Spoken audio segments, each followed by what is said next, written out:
الرحمن الرحیم الحمد للہ رب العالمین وبہ نستعین وصلی اللہ وسلم علی سید الانبیاء والمرسلین وعلی آلہ واصحابہ اجمعین ومن تبعہم بإحسان الی یوم الدین اما بعد۔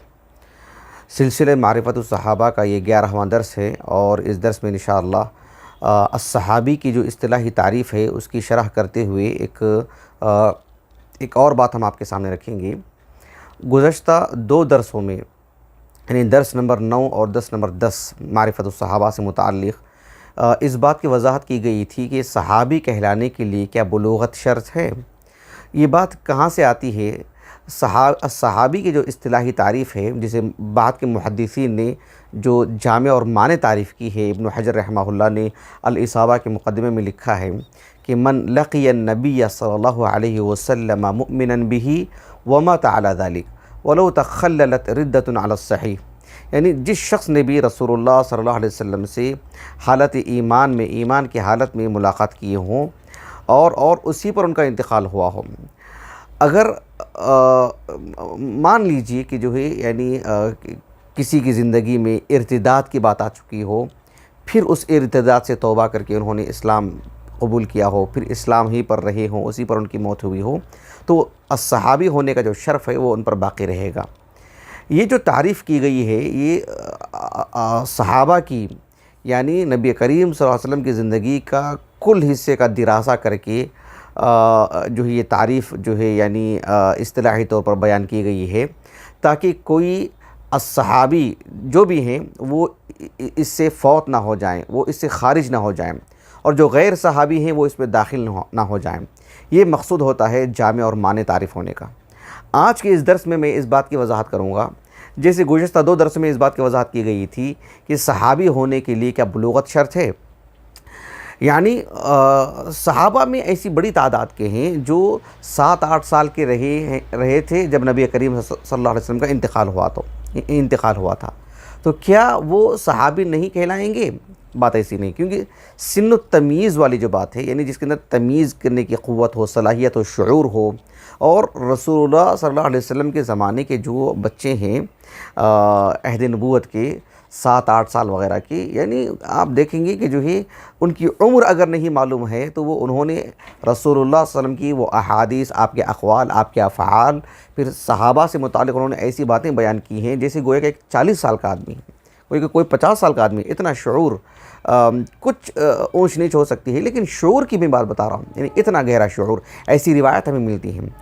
تو وہ تو گزشتہ 2 درس میں بات ہو گئی۔ آج کی اس درس میں یہ کہ نبی کریم صلی اللہ علیہ وسلم کی زندگی کے وہ بچے، یعنی جب اللہ کے رسول کا انتقال ہوا، آپ علیہ السلام کا جب انتقال ہوا تو اس وقت جن بچوں کی عمر 2 سال، 2.5 سال، 3 سال کے آس پاس کی تھی، جن میں شعور ہی نہیں رہتا ہے، تمیز ہی نہیں رہتی ہے، بس انہوں نے اللہ کے رسول کو دیکھا ایسی ہی جیسے چھوٹے بچے دیکھتے ہیں، لیکن اللہ کے رسول نے ان کو دیکھا تو وہ دیکھنے کا جو شرف انہیں حاصل ہے، اس اعتبار سے بھی وہ صحابہ کے زمرے میں آ جاتے ہیں۔ یعنی یہ بھی ایک فضیلت والی بات ہے، بھلے ہی وہ شیرخوار بچے ہیں، گود کے بچے ہیں، چلنے پھرنے کے بھی قابل نہیں ہیں۔ اللہ کے رسول کا جب انتقال ہوا صلی اللہ علیہ وسلم تو کوئی 3 مہینے کا کوئی بچہ ہے، کوئی 1 سال کا، کوئی 2 سال کا، تو اس طرح کے جو بچے ہوتے ہیں، کیا الصحابی کی تعریف میں یہ بھی داخل ہیں؟ کیا وہ شرف ان کو بھی ملتا ہے؟ یہ آج کے اس درس میں گفتگو کی جائے گی۔ اس سلسلے میں انشاءاللہ میں آپ کے سامنے 3 نشستوں میں بات رکھوں گا۔ سب سے پہلی بات جو فی الحال مجھے اس نشست میں رکھنا ہے وہ یہ کہ امام بخاری رحمہ اللہ کی جو الجامع الصحیح ہے، کتاب فضائل اصحاب النبی صلی اللہ علیہ وسلم، اس کتاب کے آغاز میں امام بخاری رحمہ اللہ نے الصحابی کی جو تعریف بیان فرمائے ہیں کہ من صحب النبی صلی اللہ علیہ وسلم او رآہ من المسلمین فہو من اصحابہ۔ اس تعریف سے متعلق میں نے گزشتہ درسوں میں کافی باتیں کی ہیں۔ حافظ ابن حجر رحمہ اللہ نے فتح الباری میں اس تعریف کی، اس اصطلاحی تعریف کی شرح کرتے ہوئے، یعنی ان حضرات پر، ان اصحاب علم پر آپ نے نقد کیا ہے، رد کیا ہے، اور ان کے قول کو مردود قرار دیا ہے جو ایسی شرطیں لگاتے ہیں صحابی ہونے کے لیے، جو صحابی ہونے کا جو شرف ہے اس اعتبار سے کئی افراد نکل جاتے ہیں۔ مثال کے طور پر بلوغت کی جنہوں نے شرط لگائی، ایسی صورت میں یعنی کتنے صحابہ نکل جائیں گے؟ یعنی گزشتہ درس میں تو ہم نے یہی بات کی تھی کہ صحابی ہونے کے لیے اللہ کے رسول سے سماع ضروری ہے، کوئی تو حدیث سننا ضروری ہے، آپ علیہ الصلوۃ والسلام سے کوئی تو بات سننا ضروری ہے، اللہ کے رسول صلی اللہ علیہ وسلم کے ساتھ غزوات میں جانا ضروری ہے، نبی کریم صلی اللہ علیہ وسلم کی صحبت کے لیے ایک عرصہ، ایک لمبی مدت لگانا ضروری ہے، جو عرف میں جو الصحبہ کہتے ہیں۔ یہ ساری چیزیں اس طرح کے شروط لگائیں گے تو صحابہ کی بڑی تعداد نکل جائے گی۔ تو الصحابی جب کہلاتے ہیں تو ان میں اس طرح کی قیود نہیں ہیں۔ قیود کس طرح کی ہیں؟ من لقی النبی صلی اللہ علیہ وسلم مؤمنا به ومات على ذلك ولو تخللت ردۃ علی الصحیح، یہ شروط ہیں، اور اس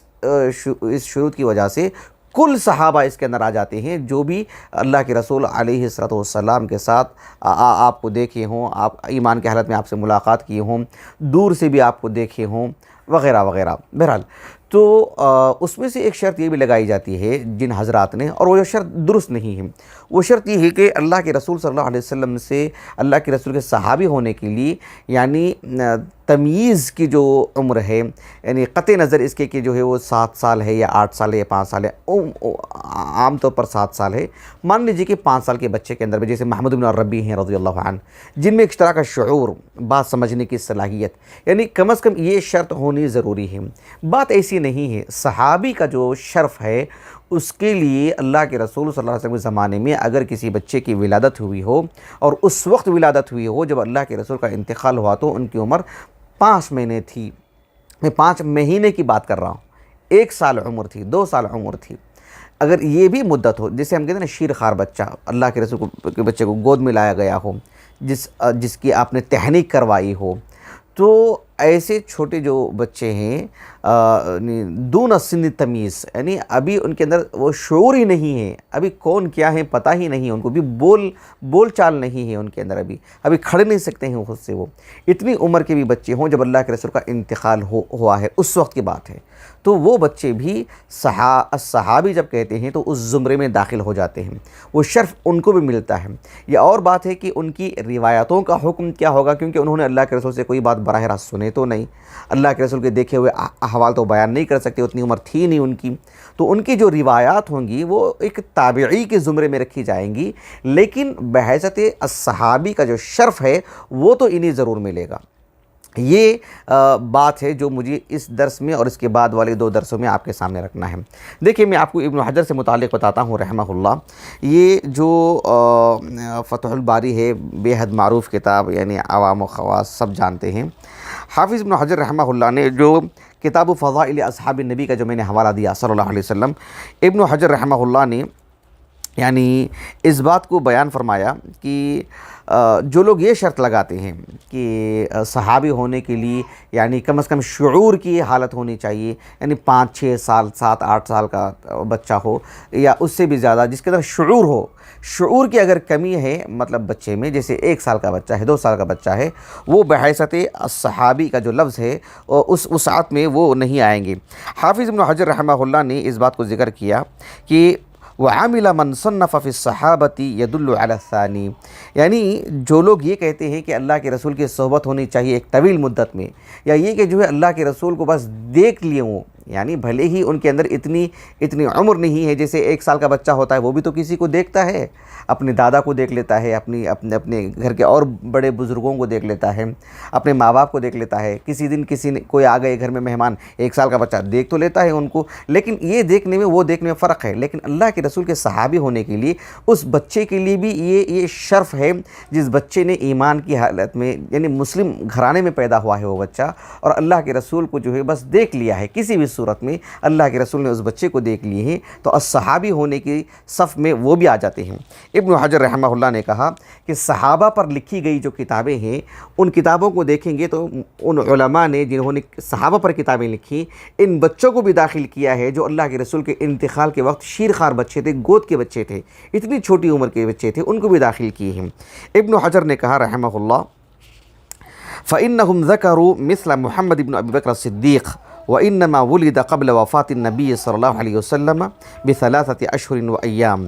ابن حجر رحمہ نے یعنی اس بات کو بیان کیا کہ محدثین کو دیکھو کہ الصحابہ پر لکھی گئی کتابوں میں محمد بن ابی بکر صدیق رضی اللہ عنہما، ابو بکر صدیق رضی اللہ عنہ کے جو فرزند ہیں، جو اسماء بنت عمیس سے جن کی ولادت ہوئی تھی،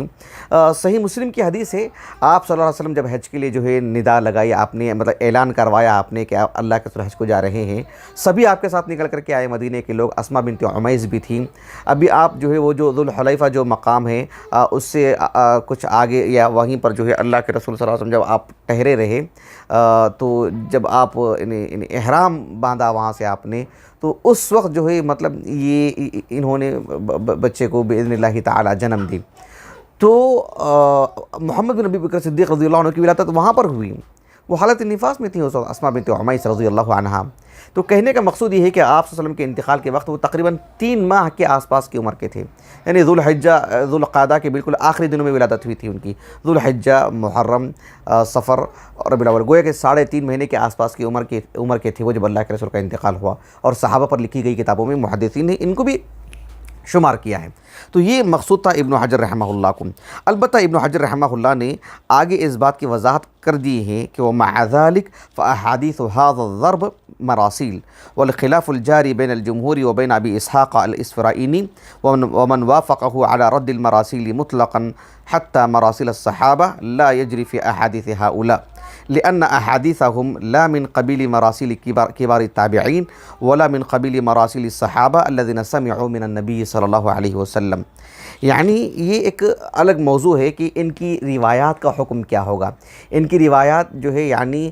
تابعین کی جو روایات ہوتی ہیں اس درجے کی ہوں گی، یا الصحابی کی جو روایات ہوتی ہیں اس درجے کی ہوں گی۔ پھر اگر الصحابی کی بھی روایت جب ہوتے ہیں تو مراسل الصحابہ میں ان کا شمار ہوگا یا مراسل التابعین میں ان کا شمار ہوگا۔ ایک خالص ایک فنی ایک جانبی بحث ہے جو ہمارے موضوع سے فی الحال خارج ہے، لیکن الصحابی ہونے کا جو شرف ہے وہ ان کو ملے گا، بھلے ہی وہ 1 سال کی یا اس سے بھی کم عمر کے بچے تھے جب اللہ کے رسول کا انتقال ہوا صلی اللہ علیہ وسلم۔ اللہ کے رسول صلی اللہ علیہ وسلم کی صحابہ سے متعلق جو کم عمر کے بچے تھے، آپ دیکھیے یہ جو کتاب ہے الاصابۃ فی تمییز الصحابہ، اب میں تفصیل میں تو نہیں جاؤں گا، الاصابۃ فی تمییز الصحابہ صحابہ پر لکھی گئی کتابوں میں ایک بہت ہی ممتاز کتاب، نمایاں کتاب ہے، اور یقیناً ابن حجر رحمہ اللہ کے سے پہلے یعنی متعدد اہل علم نے یعنی فضائل الصحابہ پر یا معرفت الصحابہ پر کتابیں لکھی ہیں، اور جو ہے کتابوں کو صحابہ کو جمع کیا ہے۔ تو ابن حجر رحمہ اللہ کے پاس سب کتابیں سامنے تھیں، تو آپ نے مزید جو ہے مطلب کوشش کر کے ان صحابہ کو جن کے نام فوت ہو چکے تھے، جو ہے مطلب جو ہے نہیں ذکر کیے گئے تھے کسی وجہ سے، تو آپ نے ذکر کیا ان سارے صحابہ کو، تقریباً 12,000 سے زائد صحابہ کا جو ہے اس میں نام درج ہے۔ اور ابن حجر رحمہ اللہ نے ایک خاص ترتیب سے جو ہے اس کتاب کو پیش کیا۔ اس کتاب کا جو ہے مکمل میں نے تعارف کروایا ہے، الحمدللہ یوٹیوب پر موجود ہے کہ الاصابۃ فی تمییز الصحابہ، اس کتاب کا تعارف، اس کتاب میں کیا منہج اختیار کیا ہے ابن حجر نے رحمہ اللہ، پوری تفصیل سے میں نے ذکر کیا ہے، آپ وہاں سن لے سکتے ہیں۔ لیکن مجھے آج کی اس درس میں یہ بات بتانے میں مقصود ہے کہ ابن حجر رحمہ اللہ نے اس کتاب کو یعنی کس طرح سے ترتیب دیے ہیں۔ ہمارے موضوع سے متعلق ایک بات ہے وہ مجھے آپ کو بتانا ہے، وہ یہ ہے کہ ابن حجر رحمہ اللہ نے صحابہ کا جو انہوں نے ذکر کیا ہے حروف الہجا سے، یعنی الف با تا ثا، اس طرح سے، جس طرح سے مان لیجئے کہ حرف الالف ہے، حرف الالف سے جتنے صحابہ کے نام آتے ہیں اسے ایک جگہ جمع کر لیتے ہیں، حرف البا سے جتنے صحابہ کے نام آتے ہیں اسے ایک جگہ جمع کر لیتے ہیں، پھر کیا کرتے ہیں، پھر اس کو 4 حصوں میں تقسیم کرتے ہیں، یعنی حرف الالف پر آنے والے جتنے بھی صحابہ کے نام ملتے ہیں ان کو 4 حصوں میں تقسیم کرتے ہیں۔ کس طرح سے 4 حصوں میں؟ پہلا حصہ وہ ہے جن کی صحبت واضح ہوتی ہے احادیث سے، جیسے اب وہ کسی صحابی کا صحابی ہونا کیسے معلوم ہوتا ہے، اس پر مستقل ہم ایک درس دیں گے انشاءاللہ باذن اللہ تعالی، ہماری ترتیب میں وہ بھی ایک بات آئے گی کہ کسی شخص سے متعلق کہ وہ صحابی ہے کیسے ثابت ہوگا، کیسے معلوم کیا جائے گا، وہ کون سے طرق ہیں، یعنی کس طرح سے یہ ثابت ہوتی ہے یہ چیز کہ وہ صحابی ہیں، اس پر مستقل ایک درس ہوگا انشاءاللہ۔ تو جب صحابی ہونا معلوم ہوتا ہے تو ان کو جو ہے وہ صحابی ہونا جن کا ثابت ہو جاتا ہے ان کو پہلے زمرے میں رکھتے ہیں، یعنی القسم الاول میں رکھتے ہیں۔ القسم الثانی میں یعنی ہر حرف سے متعلق القسم الثانی میں کیا کرتے ہیں کہ وہ صحابہ جو اللہ کے رسول صلی اللہ علیہ وسلم کی زندگی میں ان کی ولادت ہوئی اور جب اللہ کے رسول کا انتقال ہوا صلی اللہ علیہ وسلم تو ان کی عمر جو ہے دون سن تمیز، یعنی مان لیجیے کہ 4-5 سال کی عمر کے تھے، ابھی جن کے اندر شعور نہیں ہے، جن کے اندر ابھی بالکل چھوٹے سے بچے، کم سن بچے ہیں، یعنی ان بچوں کو اس میں داخل کی ہیں ہر حرف سے متعلق۔ اگر آپ دیکھ لیں گے مثال کے طور پر یعنی حرف السین، تو آپ کو جو ہے اس میں القسم الاول میں وہ نام ملیں گے جن کا صحابی ہونا معروف ہے، جو الصحابی کہلائیں گے، جن کے اندر شعور ہے، الصحابی کی تعریف ہے وہ جس میں وہ آتے ہیں۔ اور القسم الثانی میں وہ الصحابی ہی ہیں، اس کے زمرے میں آ جاتے ہیں، لیکن بس کم سن بچوں کے نام اس کے اندر حرف السین میں لکھتے ہیں القسم الثانی میں۔ القسم الثالث میں کیا کرتے ہیں کہ جن کو ہم کہتے ہیں نا المخضرمون کون ہیں، ان پر کچھ میں ہلکا پھلکا تعارف کرواؤں گا انشاءاللہ آنے والی 2 نشستوں میں، یعنی اس کے بعد کے المخضرمون۔ ویسے المخضرمون کون ہوتے ہیں میں نے تفصیل سے درس دیا ہے، المخضرمون کون ہوتے ہیں یوٹیوب پر موجود ہے الحمدللہ۔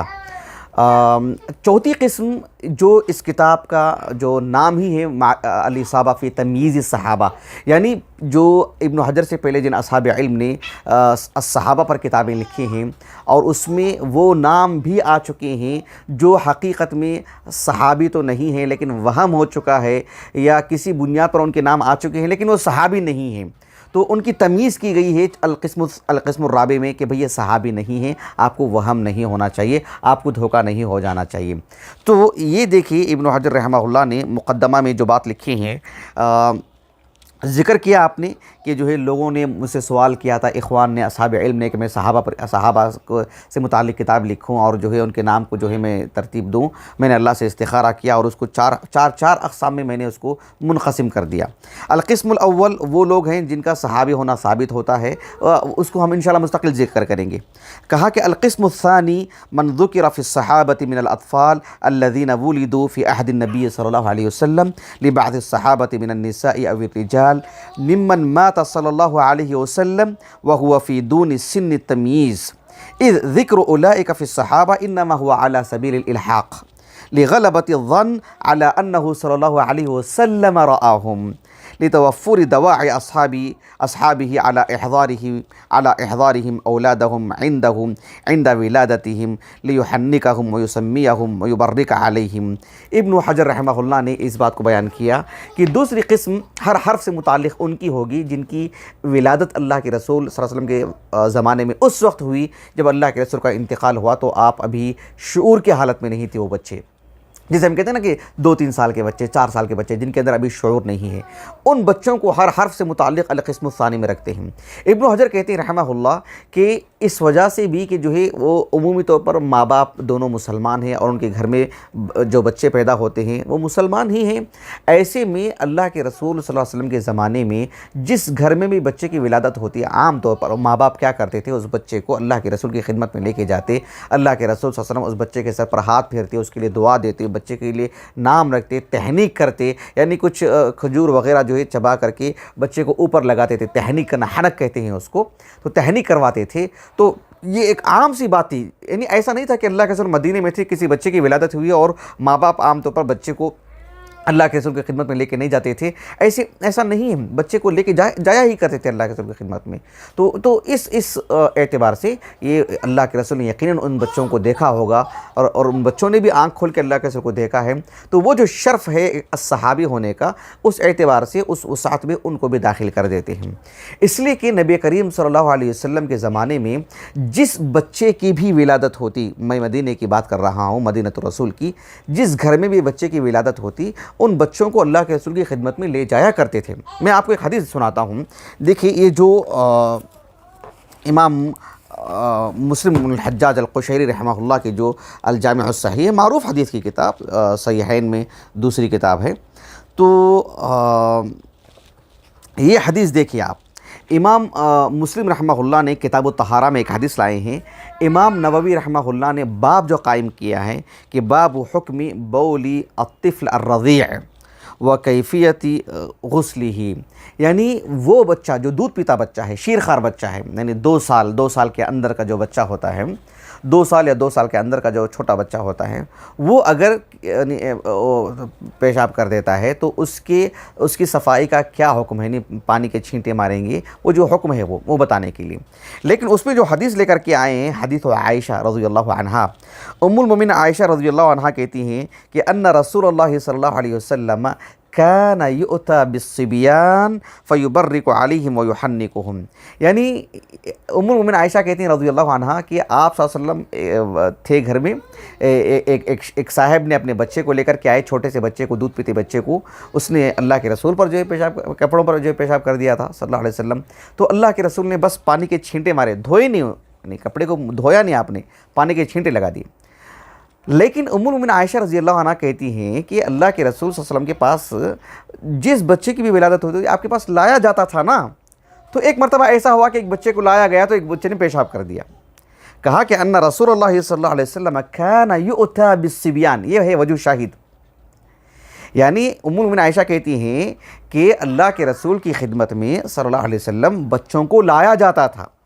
یعنی جس بچے کی بھی ولادت ہوتی اس بچے کو لایا جاتا، یا 1 سے 2 مرتبہ، تیسری مرتبہ بھی لایا جاتا، بچوں کو لایا جاتا تھا اللہ کے رسول کی خدمت میں۔ تو اللہ کے رسول کیا کرتے تھے؟ فیبرک علیہم ویحنکہم، اللہ کے رسول صلی اللہ علیہ وسلم اس بچے کے لیے برکت کی دعا کرتے، اس کے سر پر ہاتھ پھیرتے، اس کی تہنیک کرتے،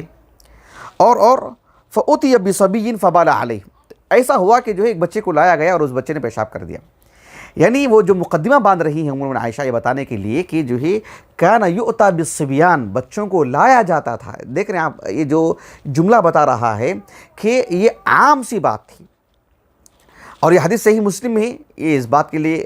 بات کی وضاحت کے لیے کافی ہے کہ اللہ کے رسول کے زمانے میں عہد نبوت میں جس بچے کی بھی ولادت ہوتی اور اللہ کے رسول کی خدمت میں اس بچے کو پیش کیا جاتا تھا بکثرت۔ لیکن دیکھنا آپ کہ یہ چھوٹے بچے ہیں جن میں کوئی شعور ہی نہیں ہے کہ اللہ کے رسول کے پاس بیٹھا ہوا ہے بچہ اور بچے نے پیشاب کر دیا، شعور ہی نہیں بچے کو،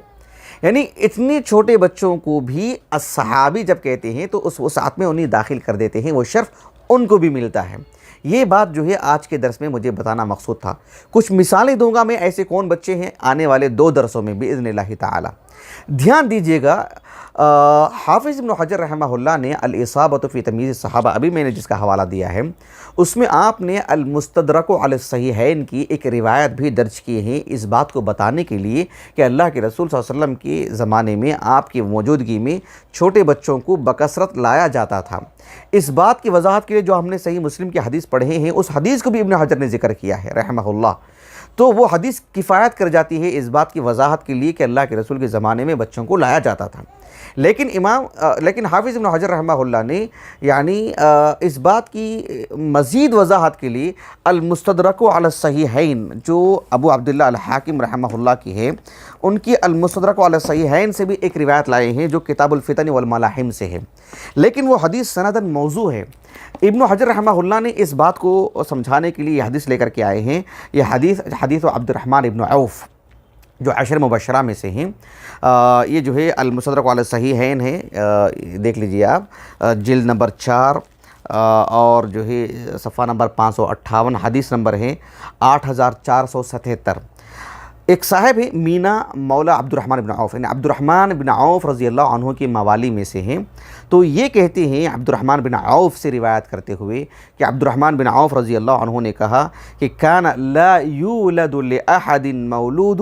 الا اتی به النبی صلی اللہ علیہ وسلم فدعا له، کہ جس بچے کی بھی ولادت ہوتی تھی اس بچے کو اللہ کے رسول صلی اللہ علیہ وسلم کی خدمت میں ان کے والدین لایا کرتے تھے، اور اللہ کے رسول صلی اللہ علیہ وسلم اس بچے کے لیے یعنی دعا کرتے تھے، برکت کی دعا وغیرہ۔ لیکن آگے کی جو بات ہے کہ فَأُدْخِلَ عَلَيْهِ مروان ابن الحکم، کہ مروان ابن الحکم الاموی ان کو بھی داخل کیا گیا۔ جب یہ جو مروان ابن الحکم ہے، الحکم یہ تو فتح مکہ کے وقت میں جو ہے مسلمان ہو چکے تھے، ان کے جو فرزند ہیں مروان، یہ اللہ کے رسول صلی اللہ علیہ وسلم جب جو ہے یعنی ہجرت کر کے مدینے کو چلے گئے تو اس کے 2 سال کے بعد مروان کی ولادت ہوئی تھی، یعنی سمجھ لیں کہ حسن حسین رضی اللہ عنہ کی جو عمر ہے لگ بھگ وہی عمر تھی مروان کی جب اللہ کے رسول کا انتقال ہوا صلی اللہ علیہ وسلم۔ اب مروان جو ہے کیا یہ صحابی ہیں؟ اللہ کے رسول صلی اللہ علیہ وسلم جو ہے یعنی عمرۃ القضاء حدیبیہ کے موقع پر آئے تھے، لیکن آپ حدیبیہ سے واپس چلے گئے. آپ حدیبیہ جو ہے مطلب ایک حد ہے حدود حرم میں سے،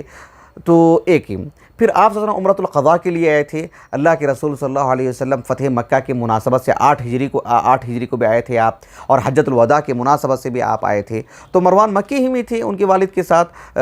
طائف بھی چلے گئے تھے وہ. تو یہ ایک طرح سے جو ہے بہت ممکن ہے کہ انہوں نے اللہ کے رسول کو فتح مکہ کی مناسبت سے دیکھا ہو یا حجۃ الوداع کی مناسبت سے دیکھا ہو. اس کے امکانات ہیں یقیناً،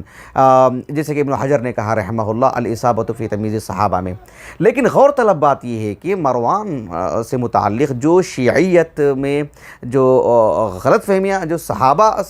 صدیق اکبر جو ہے نہیں بچ پائے ہیں ان لوگوں کی گندی زبانوں سے، تو پھر مروان ابن الحکم رضی اللہ عنہما سے متعلق کیا بات ہوگی. لیکن یہاں جو روایت آتی ہے وہ یہ کہ اللہ کے رسول کے پاس جب مروان کو پیش کیا گیا تو یہ جو روایت ہے کہ هو الوزغ ابن الوزغ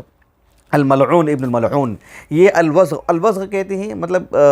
چپکلی کو، یعنی گویا کہ اس کی خباثت بتانا مقصود ہے. یہ کہ یہ وزغ ہے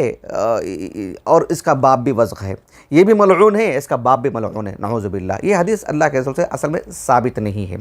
امام حاکم رحمہ اللہ نے اس حدیث کو نقل کرنے کے بعد اتنی بڑی بات آپ نے کہہ دی کہ ھذا حدیث صحیح الاسناد ولم یخرجہ، یہ حدیث سنداً صحیح ہے اور جو ہے امام بخاری امام مسلم نے اپنے الصحیح میں لے کر نہیں آئے ہیں. یہ استدراک کیا ہے امام حاکم نے رحمہ اللہ. امام ذہبی رحمہ اللہ نے اس پر تعلیق جو آپ نے یعنی چڑھائی ہے، امام ذہبی نے کہا کہ لا واللہ ومینا کذبہ ابو حاتم، کہ اس سند میں مینا جو عبد الرحمن بن عوف رضی اللہ عنہ کے موالی میں سے ہیں، ابو حاتم الرازی رحمہ اللہ نے ان کی تکذیب کی ہے، یعنی گویا کہ ان کو وضع حدیث سے متعلق متہم کیا ہے ان کو. بہرحال شیخ محمد ناصر الدین البانی رحمہ اللہ نے سلسلۃ الاحادیث الضعیفہ والموضوعہ واثرها السیء فی الامہ جو شیخ البانی رحمہ اللہ کی کتاب ہے، اس میں دیکھیے یہ ہے جلد نمبر بالکل 1 ہے، جلد نمبر 1 صفحہ نمبر 524، حدیث نمبر ہے 340 پر 8. ہر جگہ یہی جو ہے نسخہ رہتا ہے، شاملہ میں بھی یہی نسخہ ہے، اسی انداز میں چھپتی ہیں ہر مجلد میں جو 500 روایات ہوتی ہیں. دیکھیے شیخ البانی رحمہ اللہ نے اس کی تخریج کی ہے اور اس سے متعلق تفصیلی باتیں ہیں، اور شیخ البانی نے موضوع کا حکم لگایا ہے. لیکن ابن حجر رحمہ اللہ نے مروان ابن الحکم کو جو ہے الاصابہ فی تمییز الصحابہ میں یعنی حرف المیم کے القسم الثانی میں داخل کیا ہے، جس کے تعلق سے کہا جاتا ہے کہ لہو رؤیا، بس اللہ کے لیے رؤیت ثابت ہے ان کو القسم الاول میں داخل نہیں کیا ہے ان کو. ایک بات، اس کے باوجود بھی اس روایت کو لے کر آئے ہیں اس کے ایک حصے سے استدلال کرنے کے لیے ابن حجر رحمہ اللہ، اور جو اس کی جو الاصابہ فی تمییز صحابہ کے جو محققین ہیں انہوں نے اس پر کوئی تعلیق ہی نہیں چڑھائے ہیں، اس کے صحت و ضعف سے متعلق کوئی انہوں نے کلام نہیں کیا ہے. بہرحال یہ روایت موضوع ہے، اور صحیح مسلم کی جو روایت ہے وہ ہمارے موضوع کے لیے کفایت کر جاتی ہے. دھیان دیجیے گا، ان کا تعلق صرف جن بچوں کا اللہ کے رسول کے زمانے میں ولادت ہوئی ہے، اور صرف ولادت نہیں، اللہ کے رسول کے انتقال کے وقت ان کی عمریں یعنی 2 سال 3 سال کے آس پاس کی عمر رہی ہے، جسے ہم کہتے ہیں کہ ابھی شعور نہیں ہے ان بچوں میں. 5 سال کے اندر کے جو بچے ہوتے ہیں، تو ان بچوں کو بھی اللہ کے رسول کے الصحابہ جب ہم کہتے ہیں تو اس میں یہ داخل ہیں. البتہ ان کی جو روایات ہیں وہ روایات مراسیل کی قبیل سے ہیں، وہ روایات تابعین کی روایات کا درجہ رکھتی ہیں. وہ آپ اپنے علم میں اس بات کو رکھیے، ورنہ ہمارا جو موضوع ہے کہ الصحابی جب کہتے ہیں اس میں یہ بھی داخل ہیں. اس سلسلے میں چند مثالیں میں آپ کو دوں گا انشاءاللہ آنے والی 2 نشستوں میں. فی الحال میں اپنی بات ختم کرتا ہوں. اللہ تعالیٰ سے دعا ہے کہ اللہ سبحانہ و تعالیٰ ہمیں اللہ کے رسول کے صحابہ رضی اللہ عنہم اجمعین کی زندگی کو پڑھنے پڑھانے اور ان سے نصیحت حاصل کرنے اور ان کی طرح ایمان، ان کی طرح قربانیاں دینے اور اللہ سبحانہ و تعالیٰ کی قربت اختیار کرنے کے لیے ہمیں توفیق عطا فرمائے. سبحانک اللہم و بحمدک، اشہد ان لا الہ الا انت، استغفرک و اتوب الیک.